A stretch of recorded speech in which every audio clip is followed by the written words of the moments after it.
এবং সে হাঁটু দুটাকে এইভাবে ভাঁজ করতে হবে, এইভাবে ভাঁজ করতে হবে। ভাঁজ করে হাত দুটো এখানে থাকবে। প্রথম আমরা ডান পা দেখাবো, তারপর বাম পা দেখাবো। এই ডান পাটাকে এইভাবে উপর করবেন, পাটা এইভাবে চাপ দিবেন। এই পায়ের লেভেলটা এই পায়ের সমান হবে, এটা কিন্তু এদিক চলে আসবে না। এই পাটাকে এইটুকু উঠাবেন, এই পায়ের বরাবর রাখবেন। হ্যাঁ, তো দেখাচ্ছি এরকম 1 2 3 4 5, দেন রিল্যাক্স। 1 2 3 4 5, দেন রিল্যাক্স।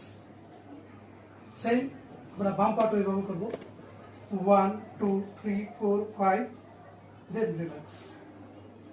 1 2 3 4 5। এই পাটা আঙ্গুলটা ভিতরের দিকে চাপ দিবেন। হ্যাঁ, তাহলে এই হাঁটুতে প্রেশার পড়বে। 1 2 3